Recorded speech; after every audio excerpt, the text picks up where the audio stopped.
I don't do crystal meth in the bathroom all night long. That's my opinion! He will never emotionally fulfill you. Because I don't want to be a part of it. Go to sleep! Go to sleep! Close your legs to married men, trash box. I'll tell you how I'm doing. Not well, bitch. Who gonna check me, boo? Welcome to Morally Corrupt. I'm Rachel Lindsay, and she is Chelsea Stark-Jones. Chelsea, how are you? I'm good, Rach. You look refreshed. Yeah. Yeah, I'm good. You know, Maeve's turning 1 at the end of the month. Wow. So a lot of my attention and focus is on planning a little birthday party. Are you emotional about this? Yeah, for like a lot of different reasons. Like I'm like emotional because like she's my baby. Like I look at pictures of her when she was like first born all the time. So like that part. I'm emotional because I'm like, wow, year of motherhood and like postpartum, like where like, you know, taking inventory of me and stuff. So like I'm treating her first birthday also as like a New Year's resolution, like New Year. This is my New Year's. That. Because like I spent a whole year pouring into her. Mm-hmm. I need to pour back into myself. So I'm setting some goals and stuff like that to like get myself back on track and whatnot. I'm so glad I asked. Yeah. I've never heard anybody say that, and I think it is necessary. Yeah. And I'm excited for you. Thanks. And I don't have children, so I can't imagine what all your year has been. But just as you see your daughter growing and like what, you know, into the woman that you're going to have, she's going to be. Yeah. You know, you get to pour back into you and be the woman you want to be. Yeah, you know, I really like, you know, tooting my own horn here. I think I'm a great mom. I know you are. But like being a great Chelsea, she is not her right now. Okay. So I need to like get back to great It's good Chelsea. you have recognized that. Yeah. And I'm excited. Thanks. I feel like you're Chelsea, but I'm excited. Does that mean she's going to be outside? She's going to, yes. I can help with that. I've had 2 girls' nights since she's been born. I can help. I can help with outside, I Chelsea. need to get outside. I need to, I'm going to, you know. Well, we're going to New York soon. Yes, we are. We are going We're going to manifest that. Yes. And I mean, I don't know if you plan on bringing Babe, but. No. If I go to New York, I want to go by myself. All right. I'm like Luke. Say less. I'm not bringing the baby for a quick trip to New York. The time change, everything. Yeah. Say less. I love this for you. That's very exciting. Twofold. Yes. Okay, well. How are you? I was going to transition into like not so great parenting. I'm good. We'll get there. I'm good. I had a very lazy weekend. I love it. And I normally wake up when the sun comes up. But my body just really needed to rest. Mm-hmm. I don't think I've still recovered from Martha's Vineyard and how crazy there was so much traveling in between because it's so hard to get in and out of it. Yeah. But I listened to my body and I did that. But I'm still all the sleeping makes me more tired. I'm like, I'm not meant for the 8-hour sleep life. I was getting more than that, but that's too much. Weird dreams start happening. I feel sleepy all the time. I'm more prone to take a nap. Yeah. Like just naturally fall asleep. Yeah. I eat later than I want. I am an early riser. No matter what time I go to bed. And do you go to bed late? I do both. Oh, wow. It's just in me. I mean, I went to bed, and this is big. My eyes closed before midnight. Okay? My eyes close after midnight. Like, it's a bad thing. Mine closed before midnight. And I only woke up because the dogs were barking. And I was like, oh, wow, it's 12-something. Like, I went to bed at I started getting ready for bed before 11. I got in the bed at 11, and I fell asleep with my laptop in the bed, everything. Mind you, this is after a weekend of sleeping. Yeah. And I woke up and I went to sleep, and still when my alarm went off at 5:45, I could not get up. And I slept till 6 and I slept till 7, and it wasn't until 7:30. That is so late for me on a podcast day. That is crazy. I wake up at 5:45 on podcast days, no matter what time I go to bed. You I'm tired. Like, I'm probably going to go to sleep after this. Good. I don't like it. I don't like this. I went to bed at 11 last night. That was late for me. But you have a baby. I know, but like that all makes sense. I think even before her, I was like 10 o'clock. Oh, yeah. An 8-hour sleep. I'm not an 8-hour sleep person. And I think I got that. That's in my dad, not an 8-hour sleep person. I know I can call my parents after midnight and they are awake. Oh, yeah. No. Easily. Maybe we'll and that's never what I be able to grew do up that with seeing. me. And my dad is first one up. And I think I just grew up that way. I wasn't allowed to stay up that late, but Yeah, I get it. I get it. Okay, let's get into some of this Bravo news that Yeah. we don't quite get.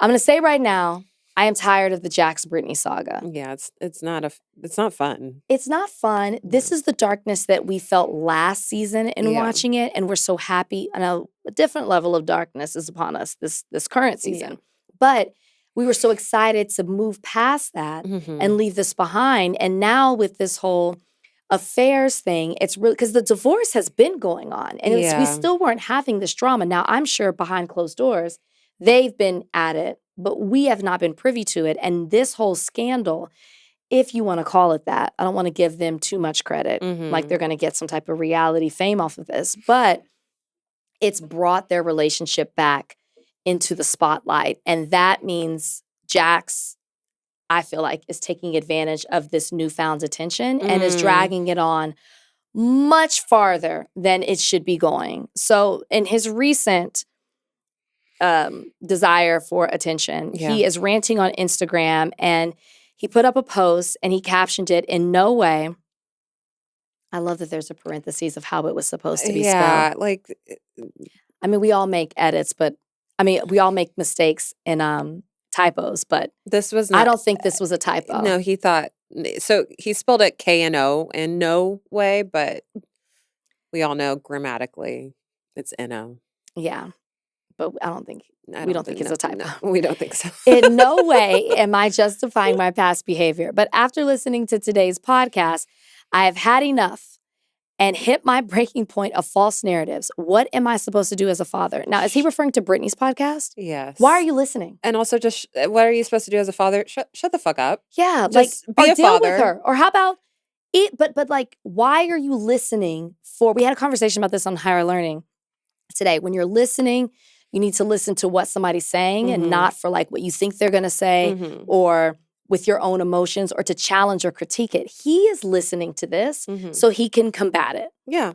And whether what she said, we haven't listened to it, but whether what she said is true or not, it's just kind of like, talk to her directly. Yeah. We already think about you what we think.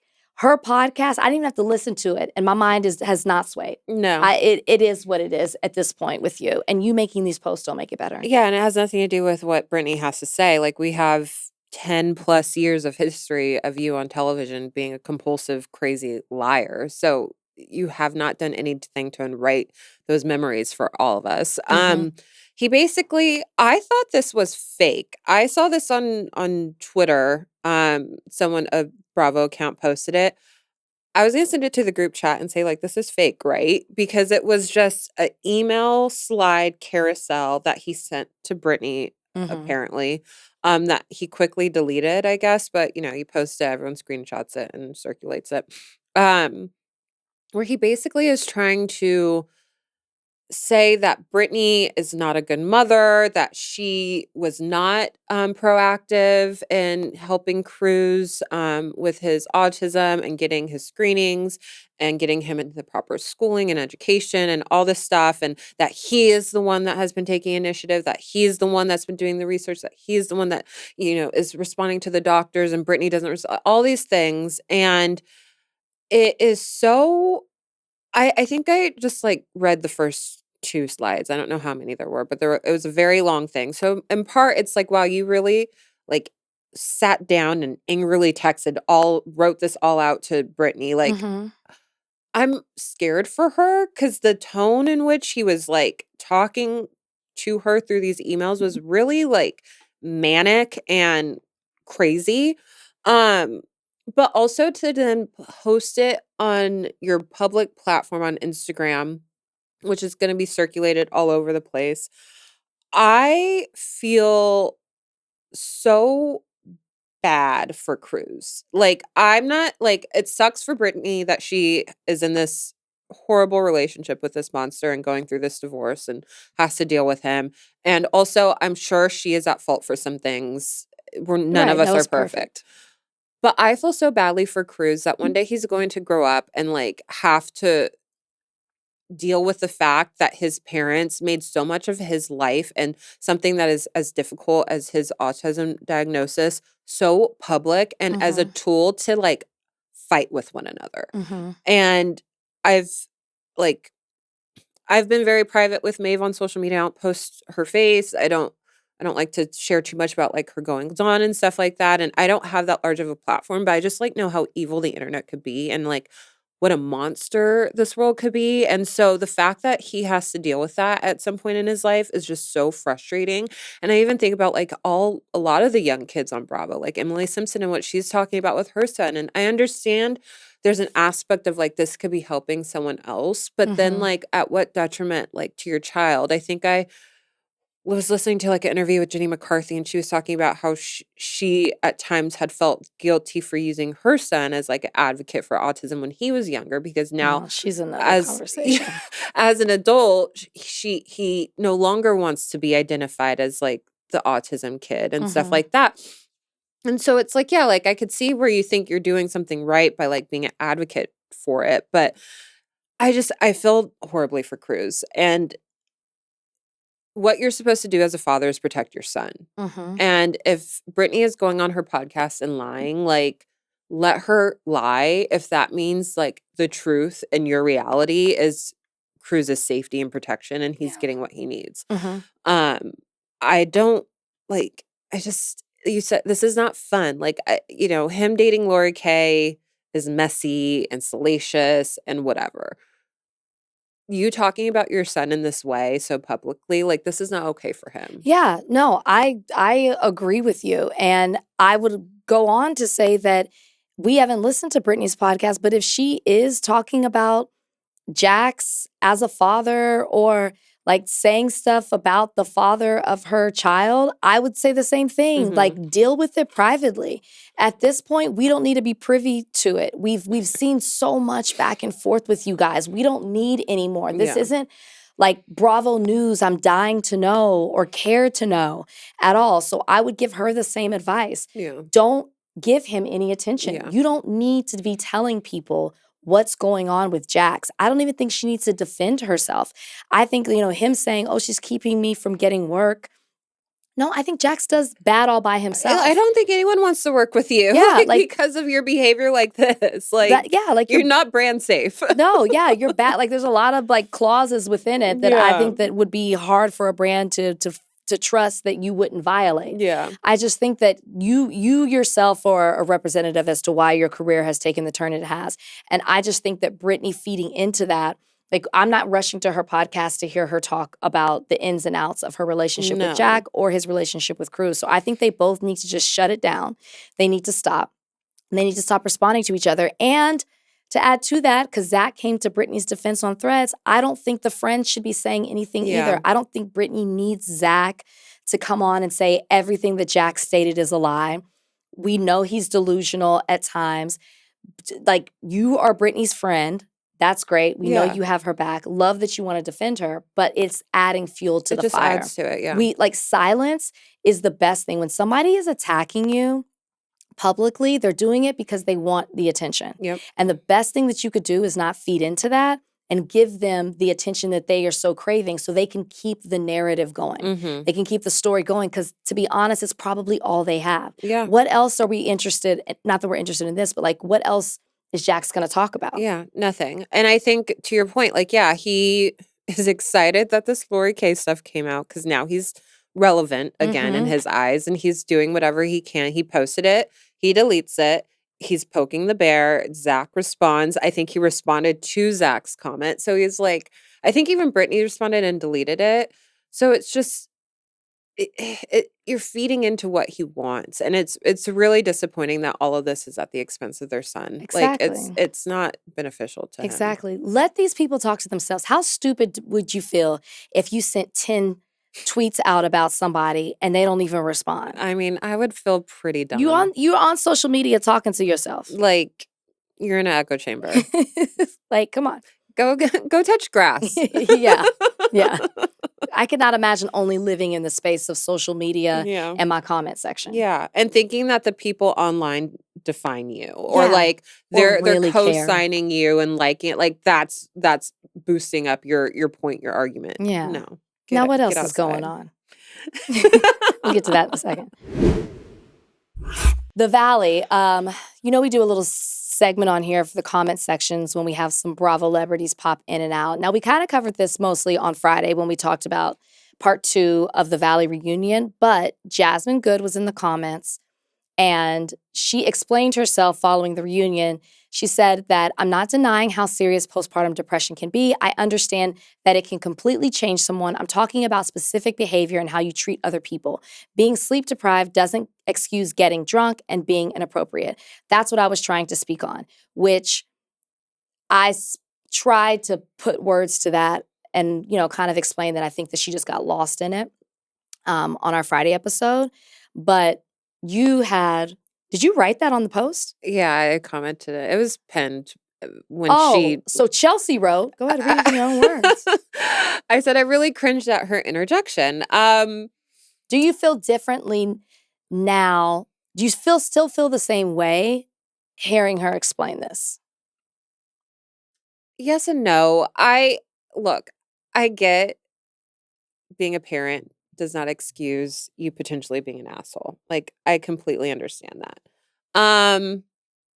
I think I've had a hard time watching the criticism or like the breakdown of Danny and Nia and Luke and Kristen because I'm so in it right now. Mm-hmm. And like I said at the beginning, I am a great mother. As far as like being a great wife, I don't think I'm that right now. Like, I don't think I'm a great partner. I'm good. I think like me and my husband, we're we don't have Danny and Nia issues. We don't have Luke and Kristen issues. But like like I said, I pour so much into my daughter for this first year. Like I barely pour into myself. I'm not the best version of myself, which lends to me not being the best partner for my husband. Mm-hmm. So like I can understand how they are acting out in certain ways and like what I understand, like sleep deprivation. I've told people I could understand why that's a sign of torture or like a form of torture. Like I do not like those first few months. Like I was a maniac and like nothing made sense. Nothing that I said was rational. I was like postpartum anger is also real. So I get all of that. And so it's hard for me to criticize these two couples when I have like so much empathy for what they're going through. And like if I had a camera following me around this past year, I would be embarrassed and mortified by what I was saying as well. So I feel for them. I think what really like upset me with what Jasmine said is like, you guys make me not want to have kids. And it's hard for me to explain. Like it is the most like I am so obsessed with my daughter, like so obsessed. She's the best thing that has ever happened to me. Like I love her. Like I just texted my friends. I'm like the Regina George quote. Like I spend 80% of my time thinking about Maeve and then 20% of the time wishing someone would bring her up because I just want to talk about her. Like I love her so much. But being a parent is so hard and it's like gritty and it's not fun at times. It's like there's just and it's weird that these two things could exist at once. And so when like she says that, it's like it's a gut punch because it's like you're only seeing like it's so hard to like for people to wrap their mind. And I didn't get it before having her. Like, and it sounds like fucking crazy, you know? So I think that's where I feel like complexities with it. It's just I get what she's saying. I understand it. But like I'm like madly defensive of like people going through parenthood in their first year. Or even like they say it takes 2 or 3 years before a woman goes back to who she was before having a baby. It's like it's really hard. So yeah, I mean I can't imagine, and I think that that's where it's something you said is why I think Jasmine said it makes her not want to have children because she can't wrap her mind around these two contradicting feelings. Yeah. This is the best thing that ever happened to me, but also the hardest thing that ever happened to me. And you're having trouble, you're in it and you're having trouble vocalizing it because it's not something you say, it's something that you feel and experience. And she hasn't experienced that yet. So I could see how, I wouldn't say this, but I could see how you're like, it's like, well, I'm hearing you or I'm watching you. I'm already, I think most people are scared of the unknown when it comes to having children. So I'm listening to you and you're making me not even want to do it because I'm watching you blame your behavior on your kids or talk about how tired I am rather and also because she's not as close to Danny and Nia. So she's hearing that side of it or through other people rather than being at their house and seeing how happy they are when the cameras are down or even if the cameras are up, just how they are with their family in their family unit. So I understood her sentiment of like, I'm already scared and this is making me even more scared. Am I willing to do this? Because I'm not experiencing the full picture of parenthood like you are being in it or Danny and Nia and Kristen and Luke. But I do think though that I'm glad she wrote this on our Instagram page, Morally Corrupt. Follow. Check it out. But I am glad she wrote this because I always also gathered that she was only talking to Danny. Yeah. I didn't get that she was talking to the moms who physically experience something. I mean, the men can experience being tired, but physically their bodies have changed, their hormones have changed. I thought she was talking to Danny and specifically saying, you keep using this as an excuse for your bad behavior, and that's not okay. Yeah. Which I do agree. Yeah. I think that obviously 4 children under 4 are going to contribute to things that, and Lala acknowledged that. Yeah. But it does feel like watching it. I'm not saying Danny's a bad father. I'm not saying Danny doesn't love his children. Danny seems to be a great father. Yeah. But it does seem that he, rather than taking accountability for his behavior, and I feel like Nia lets him get away with it. He blames it on how many kids he has, their ages, and how tired he is. And I think the bigger thing is Danny needs to be a little bit more accountable for who he is. Yeah, he says it. We saw him say it last season. And then he comes back and he does it all over again. And so at what point are we like, Danny's just an exhausted father or versus this is Danny? Yeah, I think Danny is, I think he needs to evaluate his relationship with alcohol. Like, I think that's the bottom line of like, there's some people that alcohol just doesn't make you as much fun. Like some people, alcohol, you are like the belle of the ball. We love to be around you. You're a fun time. Others, you're kind of like an annoyance. And like, to me, Danny's just really annoying when he's drinking. And if you couple that with being tired and like you're already a little bit short-tempered because you haven't slept, whatever, like, yeah, you're not going to be fun to be around. I think he does blame his kids a lot, but like that is what he's dealing with. Like that is like a product of a circumstance. I work a lot. I take care of my kids a lot. I don't have plenty of me time. And so I am, do like exhausting resources and doing things and like venting in a way that maybe isn't healthy for me.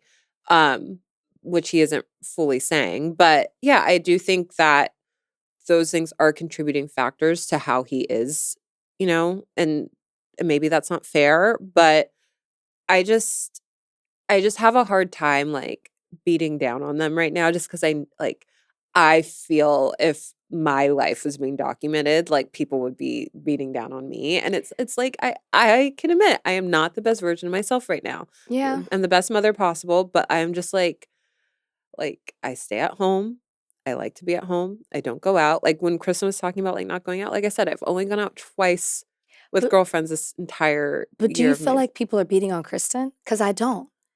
I don't think that like No, I guess they're beating on Luke primarily, but like I don't feel like Nia, people say excuses Danny or whatever, but I don't feel like I've seen, and of course I can't see every single sector of the internet or part of the internet, but I feel like people are praising Kristen for being so open and recognizing how hard they it all are. is. I guess they're beating on her for defending them, and they're mostly beating on the men.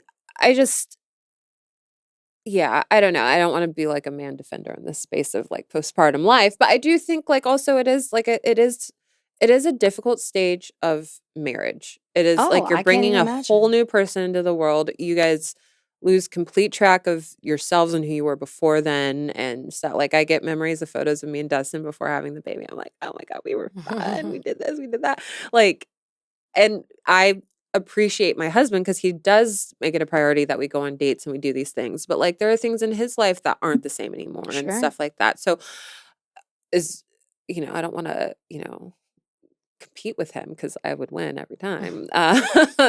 Like of who's having a harder time at this, but like their lives changed too. And like, yeah, Luke sounds really fucking stupid complaining about not going fishing and hunting with his dad and stuff like that. But that is an adjustment that he has to make. And I could see where it feel like it may not, you may not have thought that that was something that was going to happen. Your life was going to change that drastically to where you can't go on Yeah. that hunting trip with your dad every year. I guess Like- I don't think the critiques with Luke are that he doesn't get, which is understandable, the same social time and escapes that he used to. Yeah. It's the way he talks about Kristen, the way he defines her, Yeah. the way he is totally reevaluating everything about marriage. Yeah. Because if Dustin said he doesn't know if he would like marry me after having our baby, like that would be tough. it's more of that kind of thing. Like then I want to go out sometimes or Yeah. whatever. Or even Yeah. I want to have sex. Like I thought that was actually, I think it was Danny who said they have to stop saying 6 weeks because to a man, we immediately Oh think yeah, that. they mark their I calendars. thought that made sense. Yes. Like that is something I didn't criticize Danny for saying because I'm like, that's actually makes sense. Maybe they should reevaluate or give more of an explanation to a husband, not a hard number. Because Yeah. of course they're thinking, great, I'm gonna hop on this immediately. You can't say the doctor didn't say anything because they said it's okay. Yeah. What I will say about Danny though, something I was gonna say, I think the key thing too is you talk about the alcohol.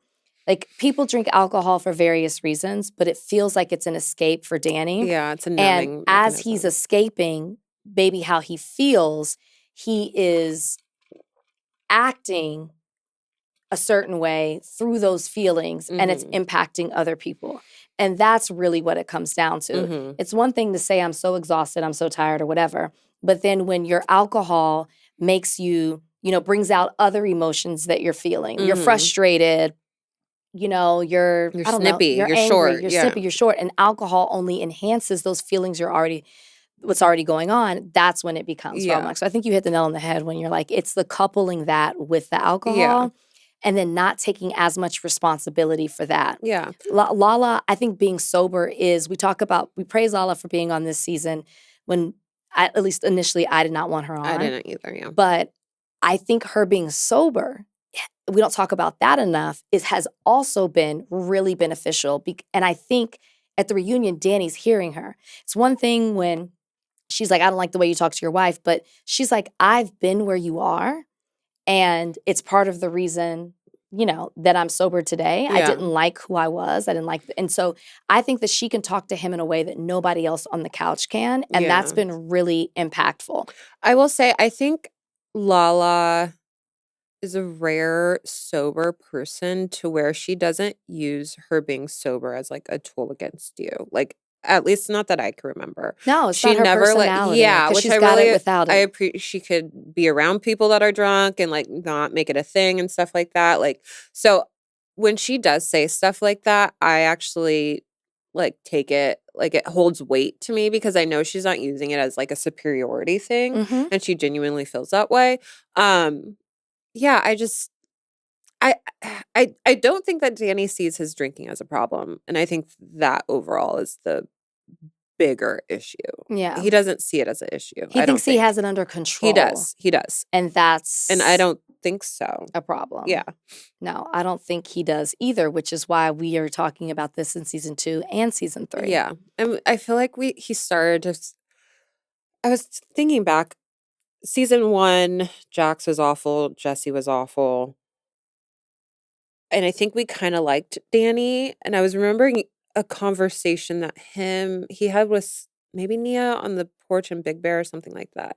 And Jody was recapping the show with you at the time. And like, that's when his like kind of dark-sidedness was starting to like seep through, like where he was like starting to see stuff of like cracks in the foundation with season 1, but then season 2 and 3 it just like They had that conversation. It was like that man conversation that they all had. Yes, and yes. it was like, It was oh icky. God. Yeah.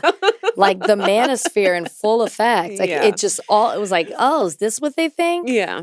Yeah. It was that. Well, we'll see what happens in part 3. I mean, as we say that, we are going to find out this week what happened at that wedding. Have you heard anything? Mm-mm. I actually need to check one of my messages about something, but I have not heard anything. I kind of feel like we're going to be let down by what it is. We always are when they drag it out for this it's long. like a but cliffhanger. Yeah. no, so we'll see, which I'm looking forward to it because I'm going to be like, what did I miss? Okay. Sounds like even Jasmine missed it. Yeah, as she should. She was having the time of her life. Families were like, it really was a fun wedding. Like I was having a good time. I was with like my bachelor girls and stuff. So I wasn't tapped in like, ooh, let me see what they're doing. I really could care less. Yeah. I was like really having a good time with the girls. Love that. Next Gen NYC. We got a little Hudson versus Charlie drama. So Bravo TV dropped a video of the after show. Where the cast is discussing Ariana, saying that she wouldn't touch Charlie with a 10-foot pole, and how that fueled Charlie to go for her. And if you watch this past week's episode, you see that she had a seat in first class, and she gave it up to sit with Charlie. And then during BravoCon, like they would sit together at dinners and stuff, and even Riley was kind of looking like, what are those two talking? And at one point, Ariana's like, all the cameras are looking at us. And Charlie's kind of like, so Charlie's like flirting with her. Ariana's talking back, but she's not like flirting back. It seems like they have chemistry as in like a friendship, but I didn't see anything that they were doing being too flirty. Now, her giving up a first class seat to sit in row 17C, they're saying, is a lot. Would you give across up country? first? Only somebody I liked. Only somebody I wanted to sit next to in close proximity for 5.5 hours. Yeah, I wouldn't do that. So it's like, huh. I wouldn't even do that for my husband. Exactly. It's like, huh. Okay. Yeah. So I guess more to come on that. But, Charlie likes what he can't have. And so the fact that Ariana said at BravoCon on a panel, I wouldn't touch him with the 10-foot pole. And then she's always hanging out with him. He's like, oh, I'm going to hang with her. Like he even sent her a text message of maybe it was a vape or something. It was like, hey, because everybody came to hang out in his room after one of the nights after. And he was like, if you left this on purpose, just say it and come get it. And she's like, no. So. Do you like them together? No, Charlie and Ariana. So I said Charlie last week when we were talking, and I meant Liam. Okay. She's talking to a guy named Liam who she really likes. He sent her roses and stuff, and Charlie is like the guy who got in trouble with the crypto, or at least is adjacent to it. I don't know if he actually got in trouble to that scandal. Charlie's good TV. Nobody should be dating him on the show. Okay. Nobody should be dating him. But the crazy thing about all of this is that we haven't seen a lot of Hudson this season, but in the first few episodes, Hudson and Charlie were friends, which was weird because last season, Charlie was making remarks about Ariana while she was in a relationship with Hudson that were disrespectful. So the fact that Hudson has decided to cling on to Charlie, it just clearly shows that he doesn't have any other friends in the group. And in my opinion, not that much of a backbone, the fact that he is willing to just be friends with the guy who disrespected your relationship and was trying to get at your girl. Yeah. Now you're not with Ariana, and there's a scene in a couple of, sorry, I'm explaining all this. There's a scene a couple of episodes ago, or maybe it's last episode, where Hudson finds out that Liam, who wasn't on last season, he's new, Liam and Ariana have been dating because of a group text message chat, and that they forgot Hudson was in. And Hudson says to Charlie, I thought you were going to be the one to go after her. And it's like, if you thought that, why are you trying to be cool with them? And even Ariana at the beginning of the season is like, be careful hanging around Charlie. I don't really understand why you're hanging around him.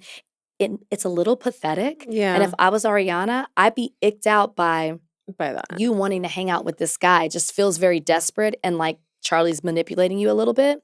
But now these two are going at it because we're watching this happen in real time. So Hudson comments, yeah, Charlie is still a bitch and a whole bitch. Remember, Hudson and Ariana are not together again.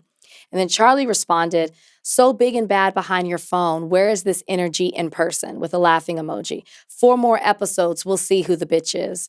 And then Hudson says, we will see if you keep talking like that from behind bars next season. Oh. And then Charlie says, you're losing it, shaking my head. If the season 3 invite is that important to you, I'll put in a good word. Okay. Charlie won. Oh, I think so. I mean, the behind bars, that was a good one. Yeah, but I mean, Charlie would have, that's the only thing he has to say because Charlie was adjacent to this scandal, but Charlie hasn't gotten in trouble yet. He clearly got to be on the 2nd season and none of that storyline is really a part of it. But Charlie has the upper hand because Hudson, you were trying to be his friend. Yes, that is true. And Hudson's not on the show.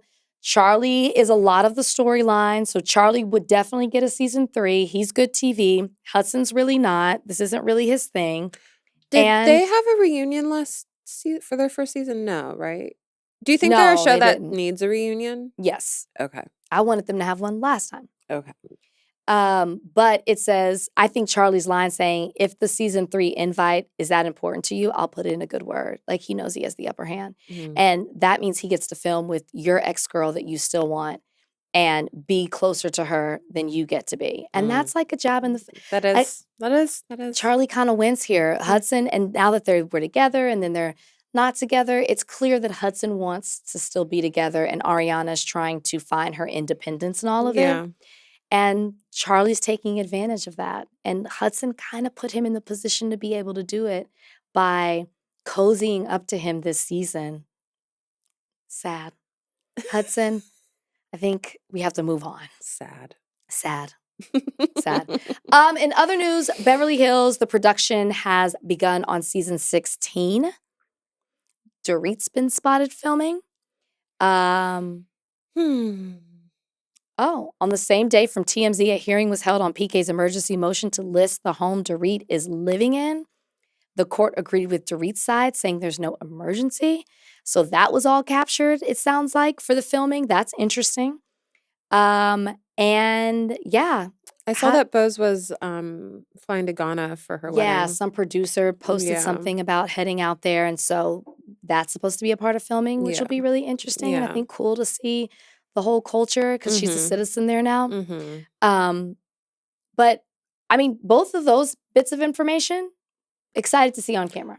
Not that I'm praising anybody's divorce. I'm just saying. No, I mean, gosh, Dorit she's had a meaty off season with her divorce, and we'll hear her side of this European vacation that she went on that PK claims, she just left the kids. Didn't get their passport, so he couldn't spend time with them. We'll hear her side of things. So I'm looking forward to it. I am happy to see Dorit back. Hope I was gonna say hope she's a little bit more grounded and open to hearing other people, but I doubt that. I'm sure Kyle's back, but we haven't seen anything. Kyle's we would know. I feel like if Kyle wasn't coming back.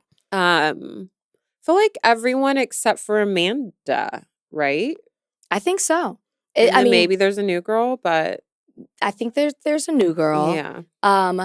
There's a rumor report, and this is coming from Bravo and Cocktails, saying that Crystal was on hold, and production will bring her into the season if it's boring. Oh wow, Crystal's if it's boring.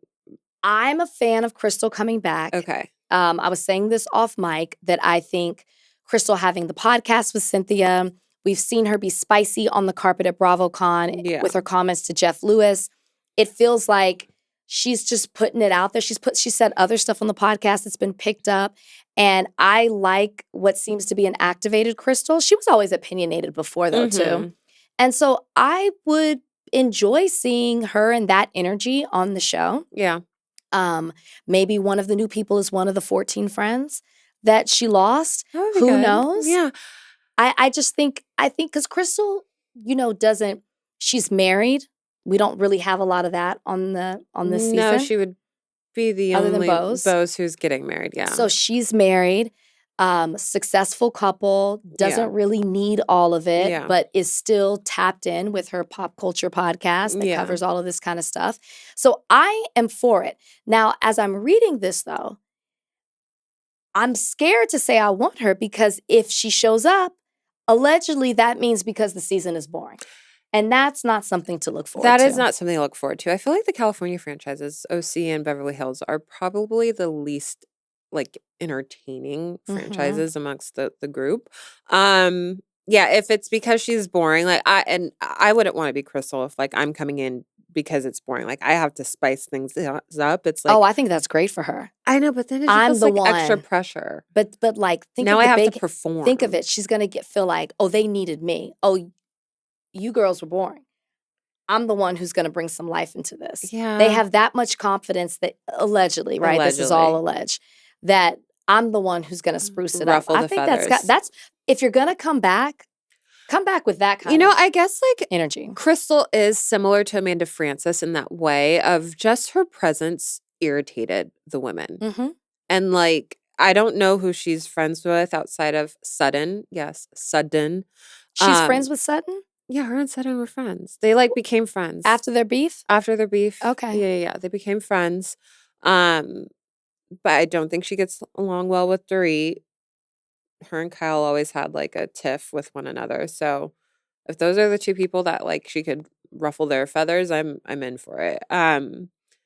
Less Kathy, that was also a part of the rumor. I'm okay with that. I think I am too. Just having Kathy every once in a while just to be silly. We don't need a lot of her. Yeah, I think like when she pops in, it's always great. Yeah. But if she's not there, I'm okay. Yeah. Because we've gotten less and less of her Yeah. as the seasons have progressed. So it it's not huge or surprising that Mhm. Kathy's not going to be a part of it. But I do hope she makes an appearance. We'll see. If Kathy pops up at the reunion to give her 2 cents, with I'm her fine little with it. with her little, handbag and I'm fine with Kleenexes it. and snacks. Or Yeah, a conversation with Kyle, getting her Yeah. to open up. I'm okay with that. totally fine with it. Or hosting the ladies for a little Yes. thing at her house. Something at her house. Yes. I love whenever we're at Kathy's house. We get the butler, we get the nice food. We get yes. We'll take that. Baked potato with caviar. Yeah. So TBD, I'm sure more information will come out as it seems like they've just started filming. Last thing in the rumor report, I'm not going to say the source because I'm not a fan. Tippy toes. That's your hint. But rumors are swirling that Jessie is currently dating one of the new Summer House castmates, Jane Motion, Mhm. who I don't even know if I knew new people were coming Oh, yeah. as much as I knew that we've always just been told this is the cast, this is who's coming. Looking her up now, beautiful woman, not shocking, but it's being reported that he's dating her, and to that I say, we've seen what happens when Jessie jumps into a relationship early and when he dates someone on the cast, and it was not fun. So, if Jessie What do you wants... mean the toe sucking was fun? The toe sucking was fun. Actually, that was fun. But not the way he was with Lexi and just the Lexi Jessie thing. I just don't want a whole storyline of that. But I'm rooting for him, to find someone. We just hopefully lessons were learned from the last time. Yes. And this is a little bit more fun to watch than the last one. Yes. Hopefully lessons were learned. She's a very pretty girl. Definitely seems like someone Jessie would be interested in. Look, I hope Summer House is just a big mess and modge podge of them hooking up with each other. I hope that's what it is. I hope this season it's fun. I hope Sierra doesn't hook up with anyone on the show and that she keeps that offline. But everyone else could It's free be because incestual everyone's with- single. Yeah. Every single person in the Yes. Summer House is single. Yes, they are. Yeah, so That's a first. I hope people are bringing people home. I hope that they're having fun. I hope that they're kissing each other at parties. Like, that's what summer should be. Summer should be fun. And that is fun for Chelsea. That is fun for me. Yes. I like that. Yeah. Okay. Well, that is it for us here. Yeah. Not a whole lot of news, but robust discussions Yes. about some of these It's very deep. important topics, which is why Yes. we say, you can't turn away from Bravo. Some of the smartest people watch Bravo because so many other issues and themes intersect with these Bravo celebrities and these different franchises. So Yeah. we hope you guys enjoyed the show. We will see you Friday where we will be recapping a variety of Bravo shows. Until then, Take care, guys. Bye. Bye.